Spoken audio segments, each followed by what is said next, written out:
Señoras, señoritas y señores estudiantes, buenas tardes.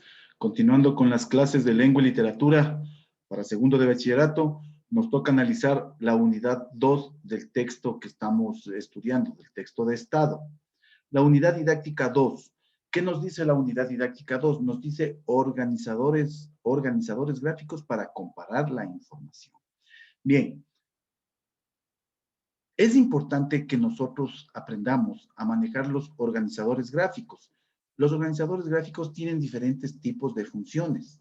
En el día de hoy vamos a ver los organizadores gráficos para comparar la información, ¿sí? Tenemos dos herramientas fundamentales para nosotros comparar la información, de acuerdo al libro. Hay más, pero de acuerdo al libro nos da dos herramientas fundamentales para comparar la información. ¿Qué es el cuadro sinóptico y el diagrama de Venn? El cuadro sinóptico y el diagrama de Venn. El cuadro sinóptico es un recurso para comprender e interpretar información. Está constituido por varias llaves en las cuales se evidencian ideas principales y se lo va categorizando. Es decir, se le pone el tema principal, idea principal, concepto primario, concepto secundario, ejemplos. ¿Sí? Entonces, de esa manera nosotros vamos llenando cada una de las llaves de nuestro cuadro sinóptico, ¿no es cierto? ¿Sí? Y vamos interrelacionándole todos estos conceptos o este gran número de conceptos en un solo elemento que es el cuadro sinóptico por medio de las llaves los vamos clasificando. Un cuadro sinóptico también es conocido como mapa sinóptico. ¿Sí? Un cuadro sinóptico también es conocido como un mapa sinóptico. O también se le llama diagrama o esquema de llaves. Es una forma visual de resumir y organizar ideas en temas, subtemas y conceptos. Esta herramienta sirve para identificar la información más importante de un texto y poderla presentar de manera sencilla a nuestra vista, a la vez que nos permite grabarnos más rápido esa información y recordar el momento en que nosotros deseamos utilizar esa información. Les voy a compartir este momento, ¿sí? Más o menos cómo está estructurado un diagrama, sí, perdón, o un cuadro sinóptico o diagrama de llaves, también que se lo llama, un cuadro sinóptico, cómo está estructurado. Les voy a compartir este momento. Listo, estamos en la unidad didáctica 2, ¿no es cierto? Aquí está. Bien, aquí está. Esta es la idea de cómo realizar un cuadro sinóptico. Les decía, vamos jerarquizando los conceptos para nosotros poderles ir acomodando sobre la base de su importancia. De esta manera tenemos la idea general. Aquí estamos viendo un mapa o un cuadro sinóptico. La idea general, ¿no es cierto? Y luego tenemos tres ideas principales con sus ideas complementarias, ¿sí? Y los detalles de cada una con sus respectivos ejemplos. Vamos a hacer un ejemplo así, mentalmente. Idea general. Voy a poner, por ejemplo, literatura. Literatura. O idea general voy a poner algo más específico. Géneros literarios. ¿Ya? Entonces, el género literario tiene 4 géneros literarios. Aquí iría género literario o género, perdón, narrativo, género lírico, género dramático, y aquí me faltaría unas llaves más para poner el género académico-científico. ¿Sí? La idea principal. El género narrativo, pondremos qué es el género narrativo, sus principales expresiones, y aquí irán sus subgéneros. Subgéneros, por ejemplo, la novela. Subgénero del género narrativo, tenemos el cuento, el mito, la leyenda, la fábula, y aquí podemos poner otras llaves con las características principales de cada subgénero. Y ahí podemos también poner cómo se clasifica cada tipo de subgénero, sus principales exponentes, por ejemplo, la novela policial, hay novela ciencia ficción, novela de amor, novela de aventuras, etc.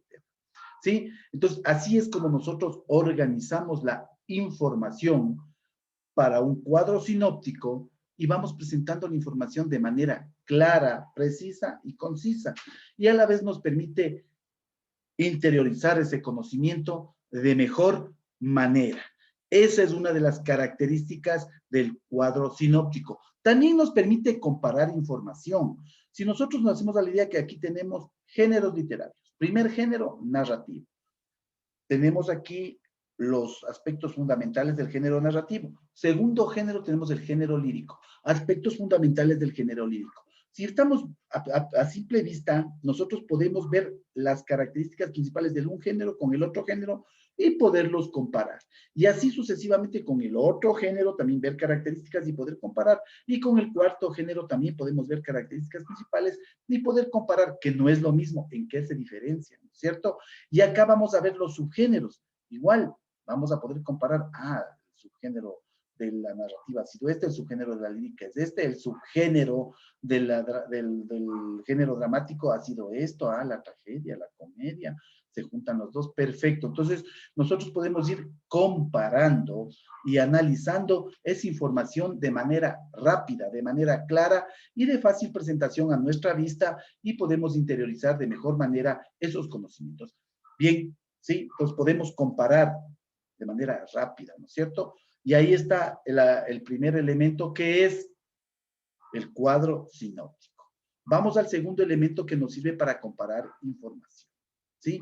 El cuadro sinóptico, dice, también se puede representarse en forma de tabla. Este modo de presentación es idóneo para textos en los que se reflejan elementos comparados. Así es, cuando se quiere comparar, por ejemplo, diferencias, semejanzas, ¿sí? O cuando se quiere comparar en qué se asemeja la una cosa con la otra cosa. Igual, vamos a géneros literarios. Quiero comparar en qué se parece o en qué se diferencian, ¿sí?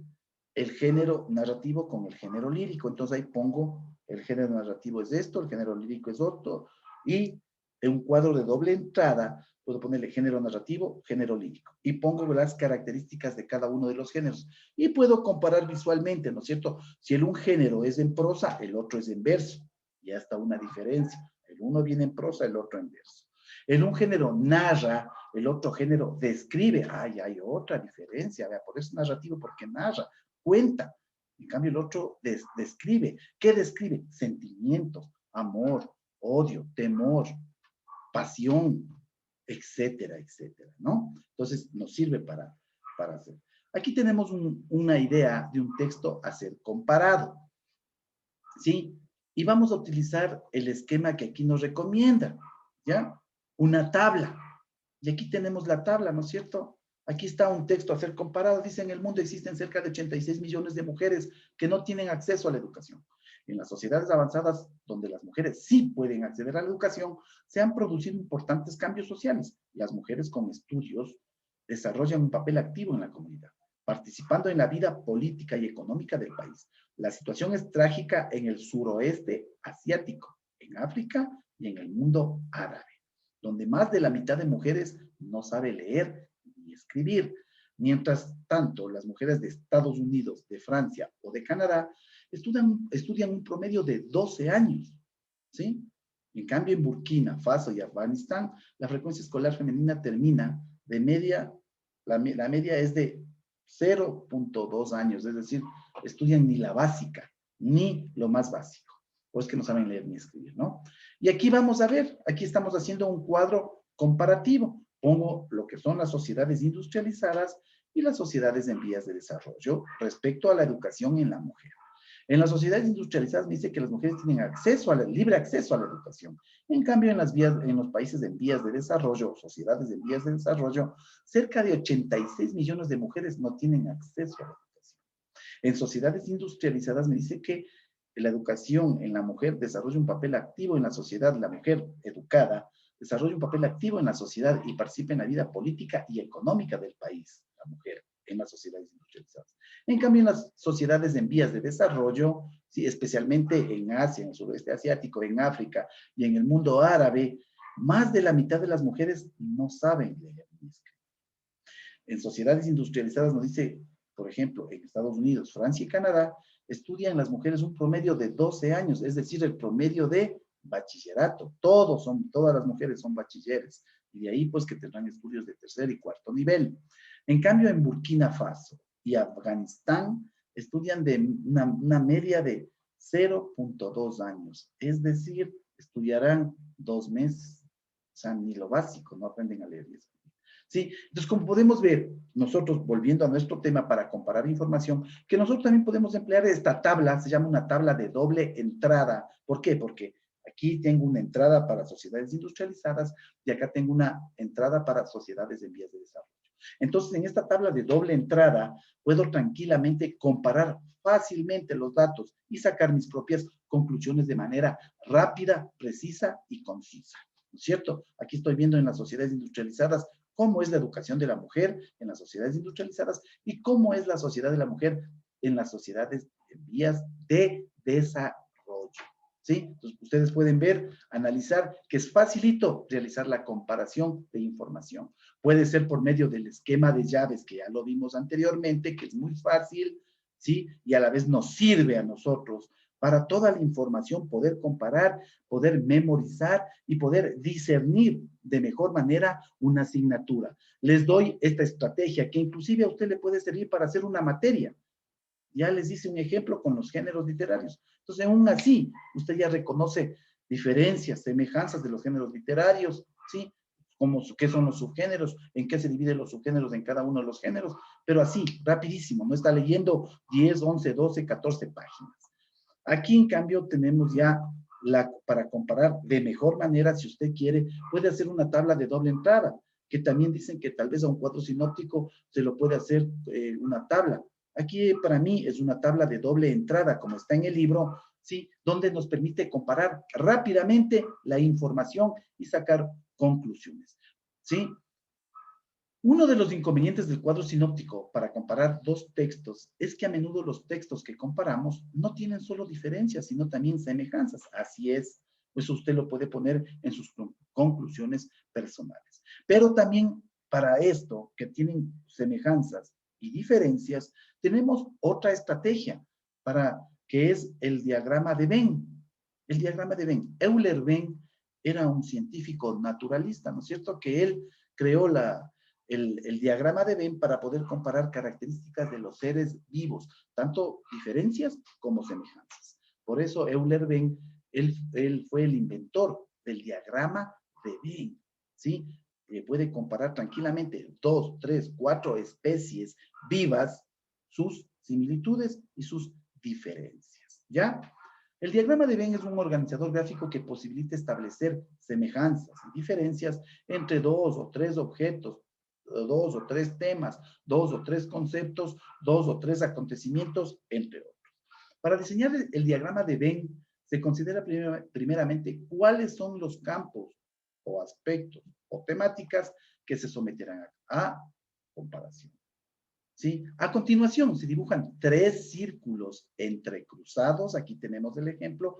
A continuación, se dibujan de 2 o 3 círculos entrecruzados, dependiendo de nuestra necesidad. Si vamos a comparar 2 o 3 acontecimientos y comparamos 2 acontecimientos con sus semejanzas y sus diferencias, serán 2 círculos. Pero si son 3, ya serán 3 círculos, de acuerdo a la necesidad. ¿Sí? En la zona de interjección, aquí, intersección, donde se intersecan los círculos, ¿sí? Mire, se intersecan los círculos.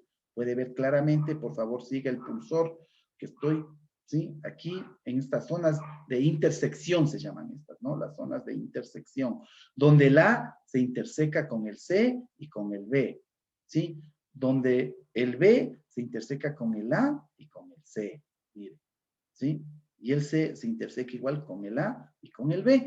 Entonces, esta es la zona de intersección. ¿Sí? En su zona de intersección se escriben las características comunes, es decir, las semejanzas. Y por fuera, acá afuera, se anotan las diferencias. Aquí van las similitudes, por eso están intersecadas. Por ejemplo, si hablo de seres vivos, respira, respira, respira. Todos respiran, ¿ya? Son semejantes porque todos respiran. Se alimentan, sí, son semejantes los seres vivos porque se alimentan las 3 especies. Y así, ¿no es cierto? En su zona de intersección, dice aquí, se escriben las características comunes, por fuera de ellas anotamos las diferencias. Esa es la estructura de un diagrama de Venn. Vamos a ver un ejemplo, más claro. Aquí tenemos, por ejemplo, justamente vamos a comparar seres vivos. Vamos a ver entre seres que vuelan, como la mariposa, las aves, como el avestruz, ¿sí? Y la ballena, seres que nadan. Vamos a comparar entre aves, seres que vuelan y seres que nadan. Y vamos a ver qué características principales, ¿no es cierto? Seres que vuelan, el loro es un ave, ¿sí? El pato es un ave, ¿cierto? Y entonces, y así vamos a ver, el pingüino también es un ave, y el pez volador sí vuela, por eso se llama pez volador. Entonces estamos viendo que tienen tres características en común, las aves, los seres que vuelan y los seres que nadan. Pero ya definiendo a cada uno, sí tiene diferencias. La avestruz sabe volar, no, ¿sí? La avestruz sabe nadar, no, es un ave nada más. Seres que vuelan, la mariposa, ¿sabe nadar? No. ¿La mariposa es un ave? No. Y aquí está claramente identificado, ¿no es cierto? Aquí están las características que les une, por qué se parecen, se asemejan, ¿ya?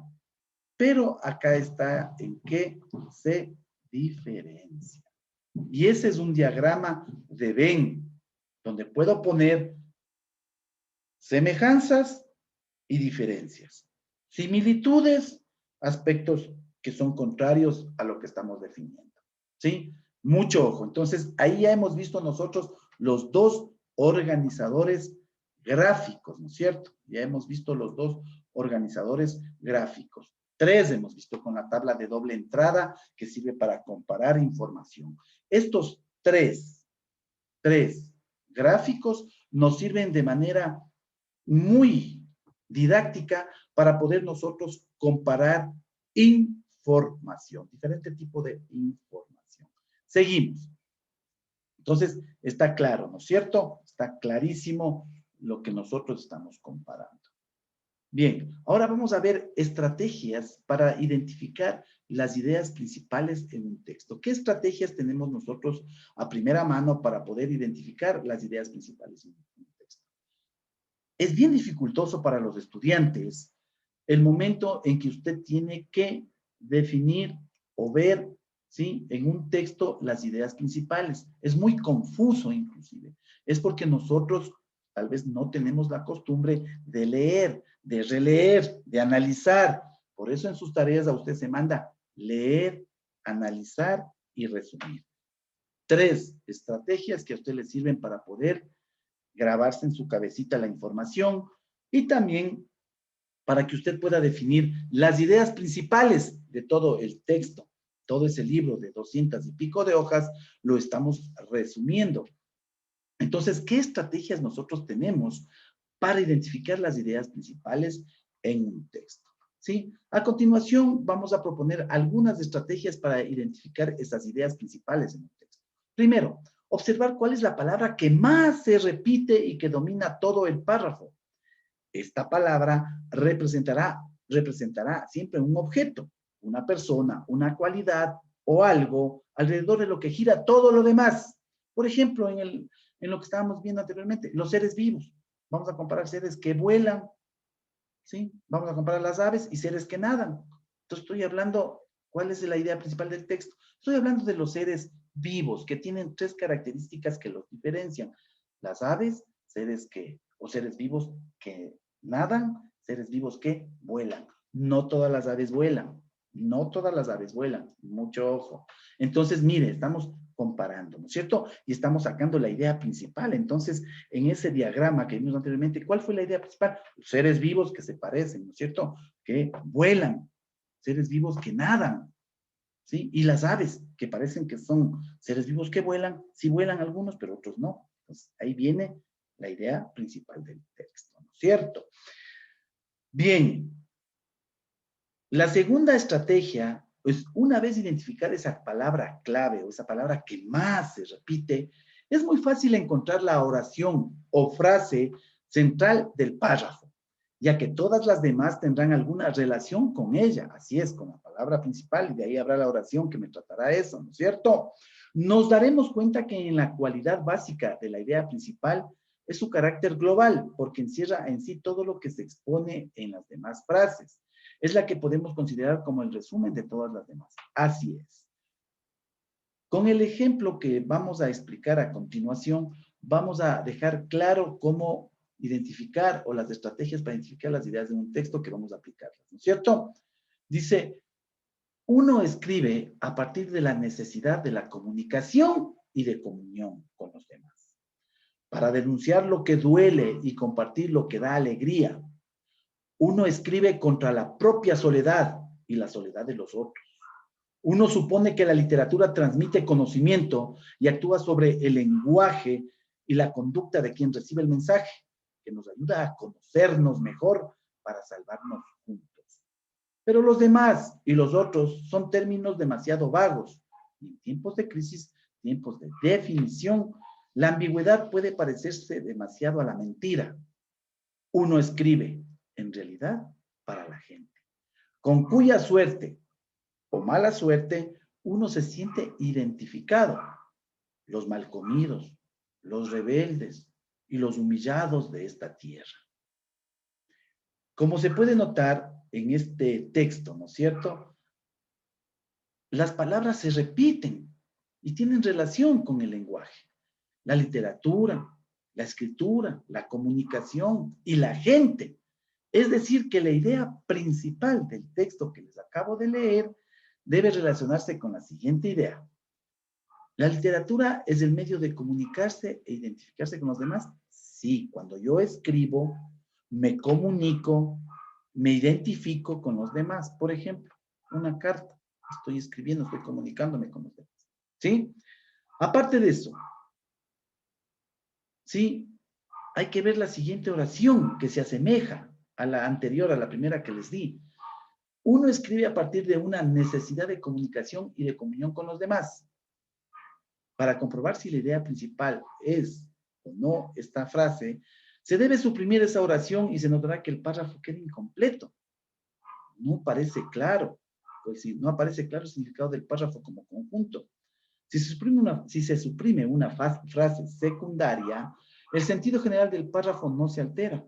Los párrafos, generalmente tienen una sola idea u oración principal, aunque existen escritos más complejos en donde se puede encontrar más de una, en tanto que las ideas u oraciones secundarias no son abundantes. Así es. Entonces, la idea principal del texto es que uno escribe para comunicarse con los demás y para identificarse con los demás. Eso es todo. Es la idea principal. No hay para qué darle más vueltas, jóvenes. Entonces, ahí estaba lleno de bla, bla, bla, bla, bla, los mal comidos, los humillados. Sí, yo me identifico con ellos, con la clase pobre a la que también pertenece. Entonces, está sobreentendido, ¿cierto? Esa estrategia hemos aplicado para encontrar la idea principal en un párrafo. Siempre hay que ver una oración que tiene la palabra que más se va repitiendo. Y así hemos hecho, ¿cierto? Seguimos. El siguiente punto que vamos a tratar es el resumen. ¿Qué es el resumen? Definamos primero qué es el resumen, jóvenes. El resumen es un escrito que permite al lector informarse del contenido de un texto escrito, una conferencia, una disertación, o incluso el resumen sirve para las clases diarias o clases semanales que da un maestro. ¿Sí? Para eso nos sirve el resumen. El resumen es un escrito que permite informarnos de mejor manera, de manera rápida, del contenido de un texto que puede ser escrito, una conferencia, disertación, o también la clase misma que está dando el docente. Se puede hacer un resumen. Usted, por ejemplo, la clase virtual, la clase asincrónica que yo le estoy dando este momento, usted puede, mientras escucha, puede ir anotando aspectos importantes y fundamentales de esta clase, ¿sí? Y luego lo junta y ya tiene el resumen de la clase. En cada tema va cogiendo aspectos importantes, fundamentales, un ejemplo a grosso modo, y usted ya tiene el resumen de toda la clase semanal, señoras, señoritas y señores. Es cuestión de desarrollar un poquito el pensamiento nada más y aplicar las estrategias que estamos estudiando. Para eso nos sirve el estudio, para ir adquiriendo un sinnúmero de habilidades, destrezas cognitivas para poder mejorar nuestro nivel de aprendizaje, nuestro nivel de comprensión y nuestra cultura, nuestra educación. Para eso estamos jóvenes. Entonces, ¿qué le decimos que el resumen, ¿no es cierto? Es un escrito que permite al lector informarse del contenido de algo, ¿sí? Según el diccionario de la lengua española, resumir es reducir a términos breves y precisos o considerar tan solo y repetir abreviadamente lo esencial de un asunto o materia. Por eso a usted le mando, lea, analice y resuma. Es decir, reduzca a términos breves y precisos, considerando tan solo lo más importante, ¿sí? Y lo esencial de la materia. No le digo vaya cópieme tal como está en el libro y ya. Eso es una transcripción. Pero yo le mando a usted leer, analizar y resumir. Entonces, el resumen ha sido eso, ¿no? Reducir a términos breves y precisos, ¿sí? Lo esencial en cualquier asunto, en cualquier materia. Seguimos. Es decir, el resumen es una representación abreviada y precisa del contenido de un texto, oral o escrito, sin interpretación ni crítica y sin mención expresa del autor del resumen. Así es. El resumen es eso. Es una representación abreviada y precisa del contenido de un texto. Puede ser oral o escrito y no debe haber ni interpretación crítica, ni mucho menos expresiones del que hace el resumen. Es decir, usted no puede poner su punto de vista porque no es un ensayo, es un resumen. Mucho ojo, estudiantes. Estructura de un resumen. ¿Cómo está estructurado un resumen? En primer lugar, tenemos una referencia, ¿no es cierto? La referencia identifica y localiza el documento original. Hay que indicar que los siguientes elementos, autor, título, fuente, fecha de publicación y páginas, va en la referencia. Es decir, si yo estoy haciendo un resumen, por ejemplo, de un libro de psicología, entonces yo pondré en la referencia el autor, el título del libro, la fuente, es decir, las páginas donde saqué la información, fecha de publicación y las páginas que me sirvieron en general para hacer mi trabajo. Entonces, eso es la referencia, ¿no? Luego, para el resumen también es el cuerpo. Tenemos un cuerpo que es la representación del contenido original, es decir, el trabajo que yo he hecho, los aspectos más importantes de ese texto, ya lo resumo, eso es el cuerpo. Y finalmente tendrá una firma, ¿no es cierto?, que identifica a la persona que ha elaborado ese resumen y le adjudica la responsabilidad del mismo. Es decir, si escribió bibliografía que se sustentó en algún libro o algunos libros, debe ponerlos, porque caso contrario, la responsabilidad de copia o plagio recaerá sobre esa persona que está haciendo ese resumen. Siguiente punto. Cualidades. ¿Qué cualidades? ¿Qué cualidades debe tener un resumen? ¿Qué cualidades debe tener un resumen? Para que sea resumen, pues. ¿Qué cualidades? Primero, no debe contener suposiciones o datos que no figuren en el trabajo original. Aquí hago un alto. Hay estudiantes que me están mandando, yo no sé de dónde sacan esos resúmenes, información que no constan en el libro de texto. No sé, yo me quedo con la duda. Aquí dice clarito, cualidades que debe tener un resumen. No debe contener suposiciones o datos que no figuren en el trabajo original, en este caso en el texto que les mando a las páginas. ¿Sí? Ojo. Siguiente punto, cualidad que debe tener un resumen. Siguiente cualidad que debe tener un resumen. El lenguaje debe ser claro. Debe emplear palabras de uso corriente. No necesariamente las que utiliza el autor. Para eso hay un diccionario.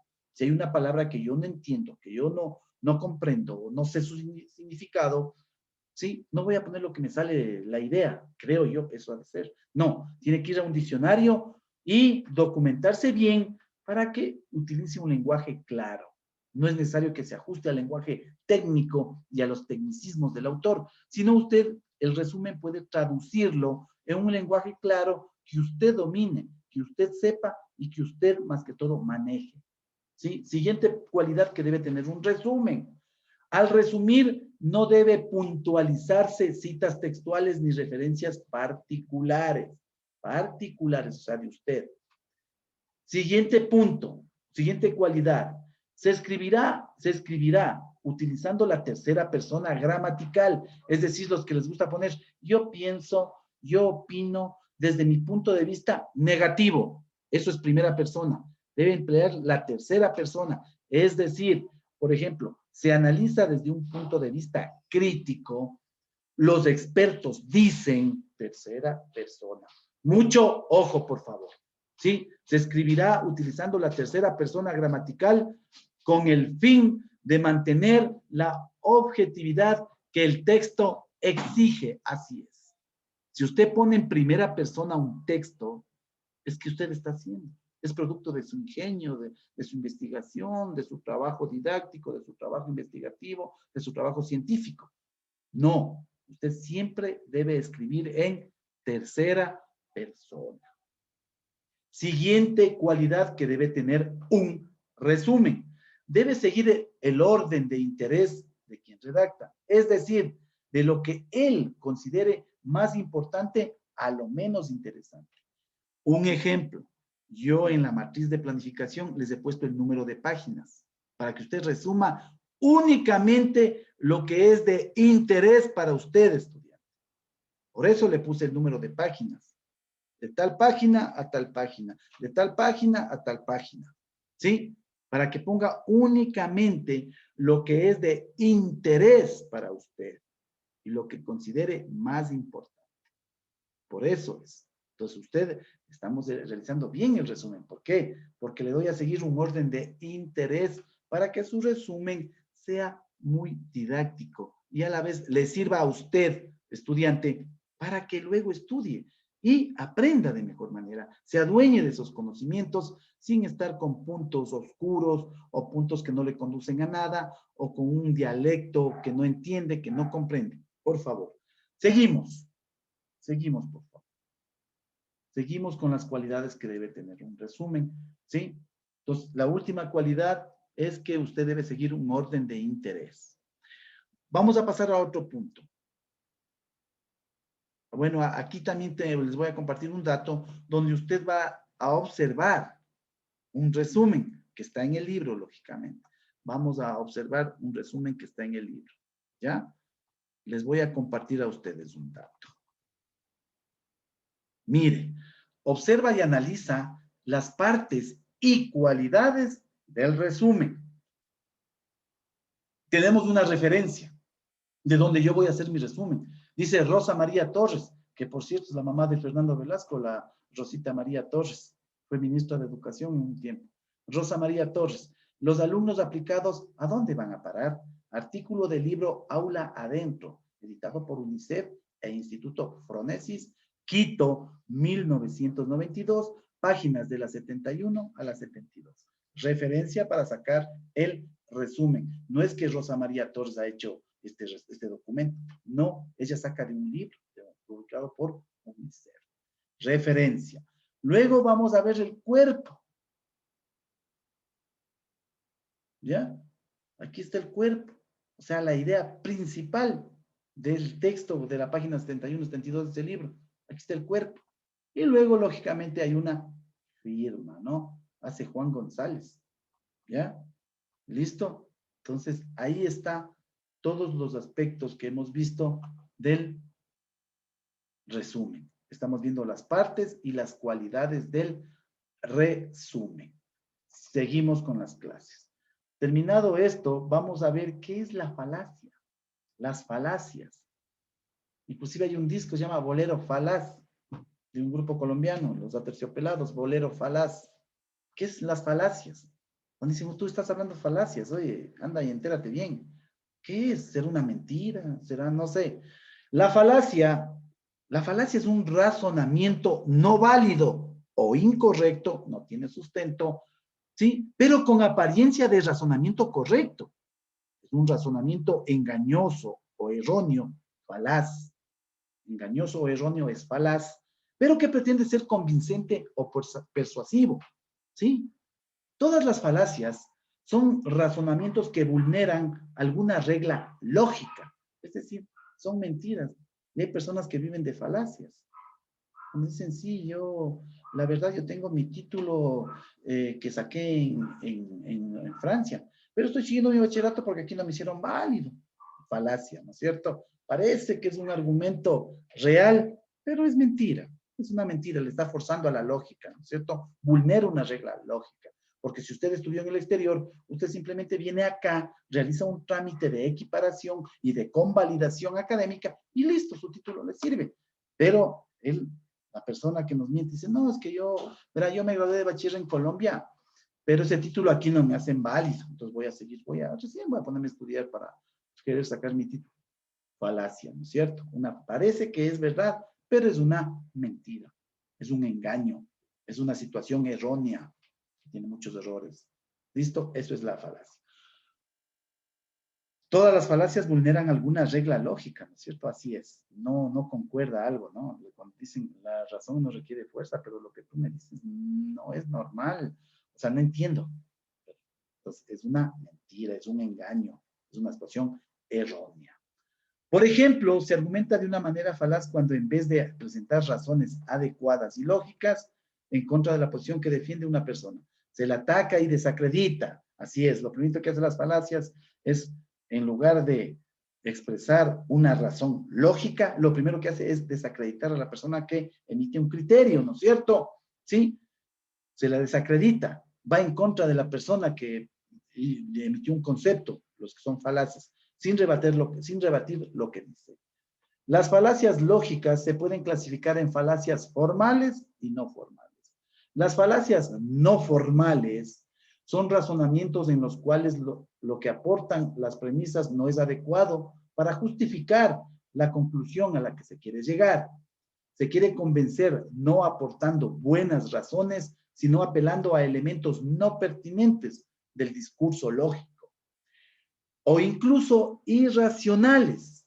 La lista de falacias no formales es muy larga, pero vamos a revisar algunas de ellas. Por ejemplo, la falacia ad hominem, dirigido contra el hombre. Este razonamiento que, en vez de presentar razones adecuadas para rebatir una determinada posición, conclusión o ponencia de otra persona, se la ataca a esa persona o se la desacredita, ¿sí? A la persona que está defendiendo esa ponencia lógica. Ejemplo, los ecologistas dicen que consumimos demasiada energía, pero no hagas caso. Los ecologistas siempre exageran y viven de lo que les dan. Mira, estoy desacreditando a los ecologistas y no le doy valor a la premisa que ellos dicen, ¿no? Que de verdad el hombre es el depredador principal de la tierra. El hombre es el principal animal que está depredando toda la tierra y es la verdad, es la verdad. Donde pasa el hombre, deja todo hecho ruinas. El hombre ya ha acabado con el planeta en la antigüedad y va a volver a acabar otra vez. Entonces, mire, pero le desacreditan, ¿no es cierto? A la persona o las personas que dicen eso, le desacreditan diciendo, no hagas caso, ellos son exagerados, ellos no saben, ellos no han estudiado, ¿dónde están los datos científicos? No hay nada. Pero, ahí está, ¿sí? Una falacia. Otra falacia que tenemos es la falacia ad verecundiam, que se apela a la autoridad. Es decir, a grosso modo hay un abuso de autoridad, ¿no? Por eso dicen, aunque diga sandeces es el juez y tengo que cumplir. Así es. La falacia que se apela a la autoridad, la falacia ad verecundiam, es un razonamiento o discurso en lo que se defiende una conclusión u opinión no aportando razones, sino apelando a alguna autoridad, a la mayoría o a alguna costumbre. Es preciso observar que en algunos casos puede ser legítimo recurrir a una autoridad reconocida en el tema, pero no siempre esto es garantía que es verdadero. Mucho ojo. ¿Sí? Ejemplo. Según el alcalde de Quito, que es doctor en medicina, el doctor Jorge Yunda, dice que lo mejor para la salud de los quiteños es asfaltar todas las plazas de la ciudad y ahí ya vamos a mejorar el COVID. ¿Será cierto? ¿Será mentira? Una falacia, jóvenes. Siguiente falacia. La falacia ad baculum. La falacia ad baculum, ¿cierto?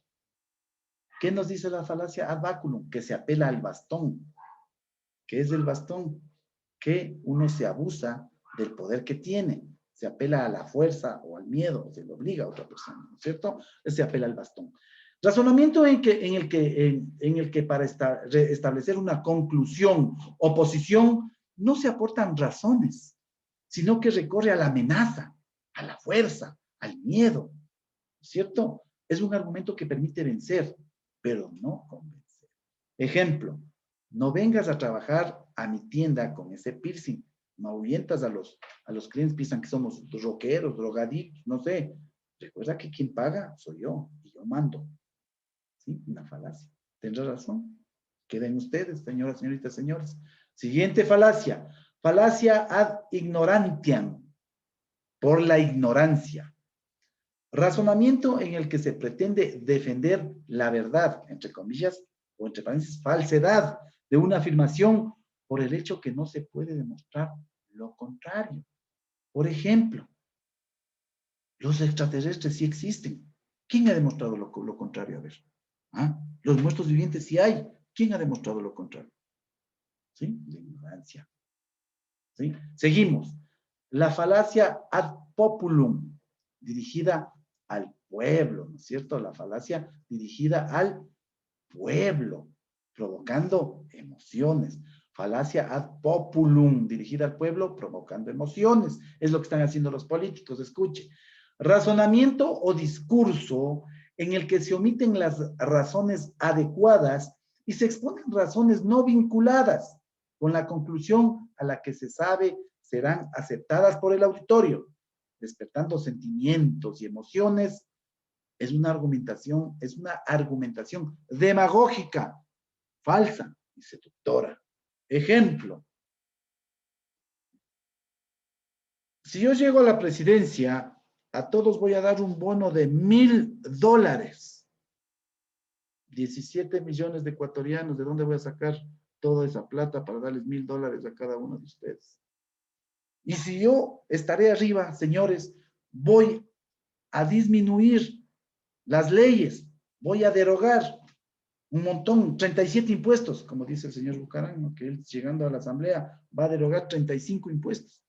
¿Será cierto? ¿Será mentira? O sea, ese es el falacia ad populum, dirigido al pueblo, ¿no es cierto? Provoca emociones. Y la gente está que aplaude, sí, sí, él, que sea presidente, el uno, en un caso. En el otro caso, sí, sí, que él sea asambleísta porque va a luchar, va a quitar los impuestos que a nosotros nos comen. Yo no tengo ni para comer, tengo que ir a pagar impuestos, el IVA cuando compro. ¿Ah? Mucho ojo, queden ustedes, ¿no es cierto? Otro ejemplo de la falacia ad populum. Tenemos que prohibir que venga tanto venezolano. ¿Sí? ¿Qué harán nuestros hijos? Porque ellos están llevándose el trabajo. Eso es cierto, no es una falacia. Ojo. Listo. Hasta ahí todo lo que es falacia. Vamos, ¿qué es un debate? ¿Qué es un debate? Debate es un acto de comunicación en el que dos o más personas opinan acerca de uno o varios temas y en el que cada uno expone sus ideas y defiende sus propios intereses. Por ejemplo, vamos a la actualidad. Debate presidencial. ¿Ya? Es un acto de comunicación, ¿no es cierto? Estaban 8 candidatos en la primera vuelta, 8 después, fueron 2 días de debate de los candidatos. Entonces estaban 2 o más personas que opinaban de uno o varios temas, especialmente los temas que le competen al país. Salud, educación, economía, índices de pobreza, entre otros. Entonces, mire, eso es un debate. Un debate es un acto de comunicación en el que 2 o más personas opinan acerca de uno o varios temas y en los que cada uno de esas personas expone sus ideas y defiende sus opiniones e intereses. Ojo, el debate es intercambiar ideas opuestas sobre un mismo tema, así es, porque el candidato A tiene diferente ponencia respecto a los índices de pobreza, por ejemplo, que el candidato B, que el candidato C, que el candidato D, etc. ¿sí? Entonces, es intercambiar ideas opuestas sobre un mismo tema y ver cuál es el que mejor criterio tiene para exponer ese tema. En un ambiente escolar y académico, el debate resulta una herramienta muy útil para analizar temas de estudio y permitir alcanzar un mayor nivel de concientización o de conciencia en los estudiantes. No se trata de una pelea, ojo, no se trata de una pelea o de una burla del uno hacia el otro, no, sino de una conversación entre personas que se respetan y se escuchan sus ponencias. Eso es un debate, mucho ojo. Desgraciadamente aquí en el Ecuador, los futuros presidentes se ponen a debatir y un poco más, si fuera necesario, se levantaran y se abofetearan ahí. ¡Qué vergüenza! No saben ni siquiera el concepto de lo que es un debate. No saben cómo llevar adelante un debate con la caballerosidad y el conocimiento que debería caracterizarles. Pero no, mucho ojo. Tipos de debate. Nosotros tenemos tipos de debate. También tenemos varios tipos de debate, ¿no es cierto? Un debate se caracteriza también por ser un momento de encuentro seguro para la confrontación de ideas, a través del respeto y sin violencia. ¿Sí? De lo contrario, sería un enfrentamiento. El debate es diferente. Existen dos tipos generales de debate, dependiendo del ambiente en el que tiene lugar el debate. Hay los debates formales, que son aquellos que suelen tener una estructura que establece los momentos para el orador y los momentos para que la audiencia o el resto de debatientes realice sus preguntas y opine. Incluso pueden contar con un encargado de moderar el encuentro, responsable de conservar el orden entre las partes. Por ejemplo, un debate que se dio a los presidentes era un debate formal, pero lo hicieron más bien informal, ¿no es cierto? Hay los debates informales. Los debates informales son aquellos que surgen de manera espontánea, sin acuerdo previo ni ninguna estructura y que permiten intercambiar puntos de vista, ¿sí? O puntos contrapuestos de manera armoniosa. Suelen ser muy interesantes y genuinos porque afloran pensamientos y emociones de cada participante sin premeditarlos, sin premeditación. Ejemplo de un debate informal, los debates familiares que se originan, por ejemplo, después de la cena o durante una cena familiar. O también puede ser un debate que se puede dar en un aula de clase. Entonces, por ejemplo, estamos en este momento dando qué es un debate y podemos debatir, ¿no es cierto?, sobre los futuros presidentes del Ecuador. Entonces, un ambiente amistoso, intercambiamos ideas. Yo le digo, no, señorita estudiante, yo no estoy de acuerdo con usted, con su candidato, por esto, por esto, por esto, por esto. Yo respeto su criterio, pero no lo comparto. Le hago ver nada más que usted está errada en la forma en que usted observa, piensa que su candidato le va a ayudar. Mucho ojo. Entonces, un debate informal. Seguimos. El debate contará con los siguientes integrantes. El debate contará con los siguientes integrantes. Ponentes son los que defienden su opinión, su ponencia con argumentos, por eso son ponentes, defienden su ponencia, defienden su opinión con argumentos. Oponentes son los que se contraponen a los argumentos de los ponentes. Moderador, hay un moderador que modera, ¿cierto? Concede el turno de palabra a los participantes y también cuando el tono ha subido mucho, por favor, señores, un ámbito de respeto, ustedes son académicos y estamos discutiendo sobre un tema científico a la altura de sus conocimientos. Respetemos los criterios del profesor, ¿sí? Aunque no los compartamos. El moderador modera, ¿no es cierto? Modera el tono de voz de los participantes, modera el lenguaje inclusive que emplean los participantes y modera el turno que tiene cada participante para debatir. También habrá un secretario o secretaria que toma nota de las opiniones expuestas por cada uno de los participantes del debate y al final redacta una síntesis para decir, bueno, el candidato tal, en caso de los candidatos, dijo esto, se le preguntó sobre economía del país, el candidato tal dijo esto, el candidato tal estaba contrapuesto y dijo que no, que la mejor forma de sacar adelante el país es creando fuentes de trabajo. Es el optimizar la maquinaria productiva. Entonces, Eso hace la secretaria o secretario, ¿cierto? Toma notas de todos los aspectos más importantes de cada uno de los participantes y al final hace una síntesis para el auditorio tenga una idea general de todo lo que tratamos en el debate y los puntos de vista de cada ponente y oponente. Bien, elementos de un debate formal. El debate formal, ¿cómo está? ¿Qué elementos tiene? Ojo, un debate formal cuenta con los 100 elementos y pasos para seguir, para poderlos llevar a cabo. Primero se debe planificar, ¿sí? El tema que vamos a debatir de manera clara y acorde al público al que se dirige.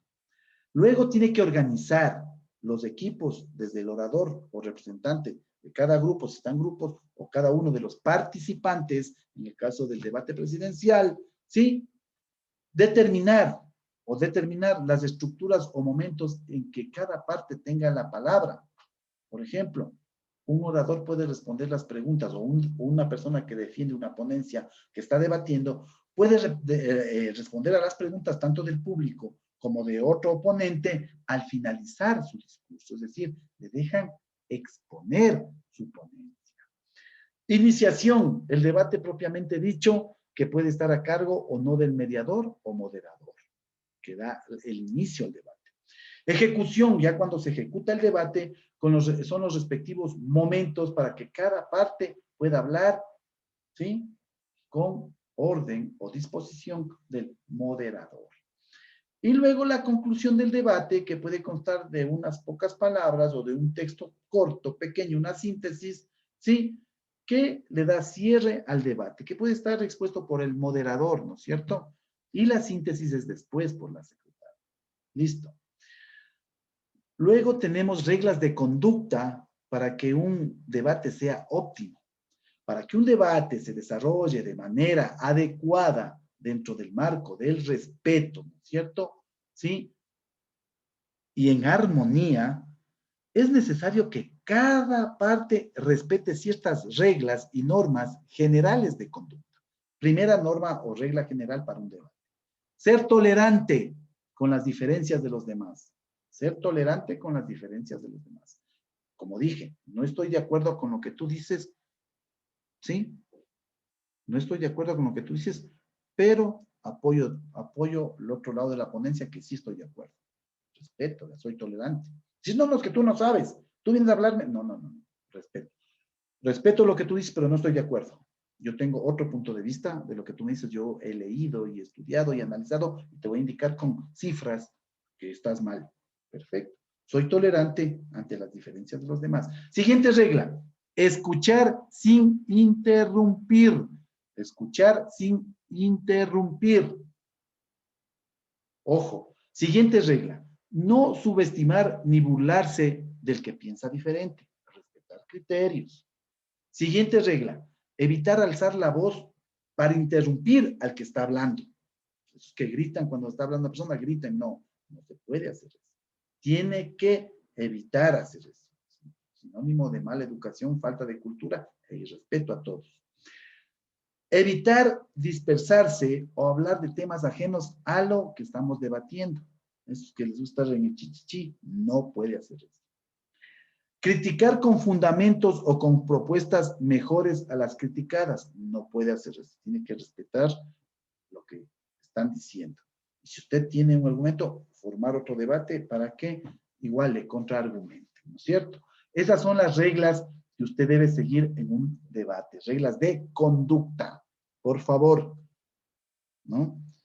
El blog o bitácora. Vamos a ver ahora qué es el blog o bitácora. Un blog, o en español también llamado bitácora, es un sitio web periódicamente actualizado que recopila cronológicamente, es decir, por fechas, textos o artículos de uno o varios autores, apareciendo primero el más reciente, el último, el ultimito, y atrás se encuentra el resto de textos o de elementos, ¿no? O artículos, etc. La palabra blog viene del anglicismo, ¿no? Blog o weblog, que proviene de las palabras web y look. Look en inglés es igual a diario, ¿cierto? Entonces es un diario electrónico. El término bitácora, en cambio, hace referencia a antiguos cuadernos de la bitácora de los, por ejemplo, de los capitanes de los barcos. La bitácora del barco tal que salió del puerto de Palos, etcétera, etcétera. Se utiliza preferentemente estas bitácoras cuando el autor escribe sobre su propia vida, como si fuese un diario, pero también puede ser publicado en la web. Ahí es el, ¿no es cierto? ¿Para qué sirve un blog? ¿Para qué nos sirve un blog? En cada artículo de un blog, los lectores tienen la capacidad de dejar sus comentarios, sus puntos de vista, sus ponencias respecto a ese blog. A su vez, estos pueden ser contestados por el autor de manera que se va creando un diálogo constructivo entre el que crea el blog y la persona que critica el blog. Otra característica de los blogs es que suelen tener una temática específica. El autor escribe con total libertad y la temática es particular. Las hay de tipo personal, periodístico, empresarial, político, corporativo, tecnológico, educativo, que son los edublogs, etc. Para llevar una bitácora al estilo de un diario personal, ¿sí? También se puede llevar una bitácora tipo diario personal, donde uno va comentando sus experiencias respecto a tal o cual punto de vista, o tal o cual experiencia vivida en, por ejemplo, en un cierto cargo, etcétera, ¿sí? Para realizar un sitio de noticias agrupándolas por temas y días, puede hacer un site, escritos, artículos, opiniones, etcétera. Para eso nos sirve un blog, ¿no es cierto? Para exponer nuestro punto de vista, también nos sirve para escribir tipo diario personal las experiencias que yo estoy viviendo, por ejemplo, en un viaje que realizo a Latinoamérica, un blog. Subo a la web lo que yo vivo en cada país, en Perú, en Argentina, en Chile, en Brasil, etc. Para eso nos sirve un blog. Las ventajas de tener y manejar un blog son: el servicio no tiene ningún costo, es gratuito. Voy a internet, subo, ¿no es cierto? Escribo y ya. No se necesita conocimientos informáticos avanzados para utilizarlo y publicar información. No es que tiene que ser especialista. No, conocimientos básicos de paquetes informáticos y ya puede escribir su blog. Cuando se publica la información, se recibe comentarios de los lectores del blog, es decir, se intercambia ideas con gente que está aquí en Latinoamérica, puede estar en Europa, puede estar en Francia, en Rusia, etcétera, porque va a la web. Se comparte información con personas que tienen los mismos intereses, así es, habrá personas que tienen la misma curiosidad, la misma inquietud, y vamos a compartir ideas, vamos a formar un tipo ya chat, ¿no? E interactuar inclusive. La información publicada llega más lejos y más rápido que en los medios tradicionales, como por ejemplo el periódico, así es. En la web, usted sube y a los 5 minutos ya está dando la vuelta al mundo, ¿cierto? Listo. Es importante recordar que para crear un blog es necesario tener acceso a Internet, así es, y tener una cuenta de correo electrónico. Y con eso usted ya puede ser bloguero, es decir, escribir. Hasta ahí, ¿no es cierto? Ahora vamos a terminar la clase viendo ya lo último, que es el modernismo en literatura. ¿Pero qué es el modernismo en literatura? ¿Por qué se llama el modernismo?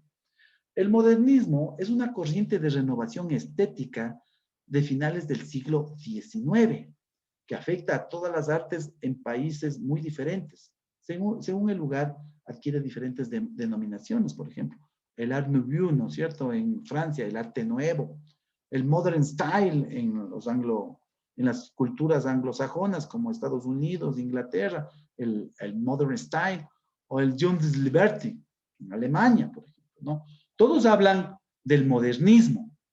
Aquí hablaremos sobre el modernismo en la literatura hispanoamericana, pero antes repasemos algunos antecedentes que hicieron posible el nacimiento de la corriente del modernismo. El modernismo, ¿no es cierto?, nació en Europa. En los últimos siglos del siglo XIX, suponen una época de crisis en Europa, que se ve reflejada en corrientes artísticas europeas, como el simbolismo francés, del cual el modernismo hispanoamericano recibe una gran influencia del simbolismo francés. El simbolismo concibe la poesía como un medio para dar a conocer la realidad profunda y espiritual que se esconde bajo los sentidos. Por eso los poemas simbolistas tratan a menudo el tema de lo oculto, de lo prohibido. Entre los poetas más destacados de este movimiento bohemio, hay que nombrar a Paul Verlaine, Arthur Rimbaud, Charles Baudelaire y Stephen Mallarmé. Con el término modernismo se designa a un movimiento literario fundamentalmente hispano, que se inicia a finales del siglo XIX, a finales de 1800, y se prolonga hasta la primera década del siglo XX, 1900, es decir, hasta 1910 más o menos. En 1915 ya se extingue el modernismo. El modernismo es un movimiento de renovación estética en el que va a influir dos corrientes poéticas francesas del siglo XIX. El parnasianismo, que defiende el culto a la protección formal, y el arte por el arte. Y el simbolismo, caracterizado por la sugerencia y la búsqueda de efectos rítmicos. En el modernismo se encuentra la presencia de la nueva estética en la prosa juvenil del cubano José Martí, que puede ser considerado como el precursor del modernismo en Latinoamérica. ¿Sí? Pero es el nicaragüense Rubén Darío el líder y la figura más representativa del modernismo, de este movimiento, ¿no es cierto?, en Latinoamérica. Aunque también se ascriben poetas como la chilena Gabriela Mistral, ¿sí?, el mexicano Amado Nervo, José Santos Chocano, entre otros. ¿Sí? En las poesías de Rubén Darío, la influencia francesa convive con un profundo conocimiento de la tradición española, desde Berceo hasta Bécquer.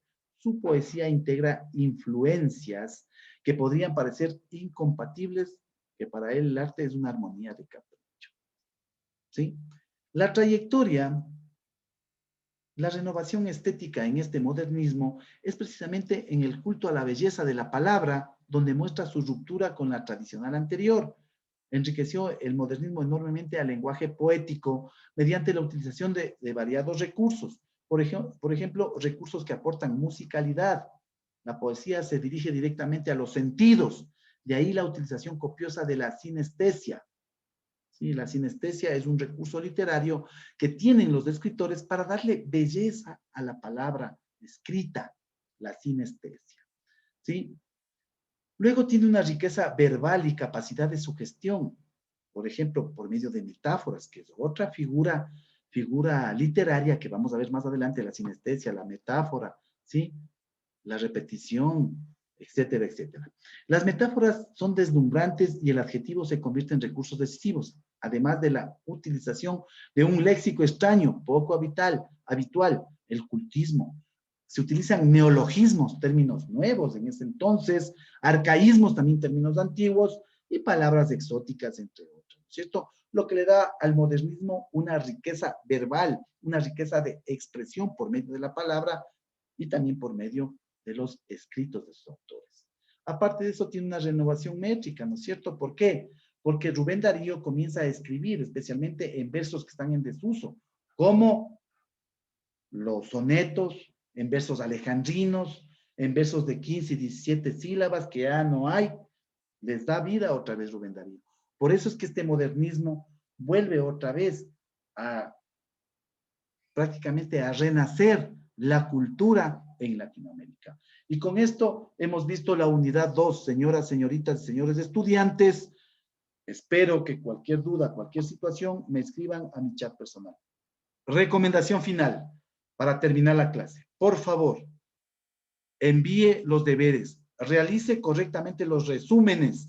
Ya hemos visto en la clase de hoy cómo es un resumen, cómo se estructura un resumen, qué es un resumen.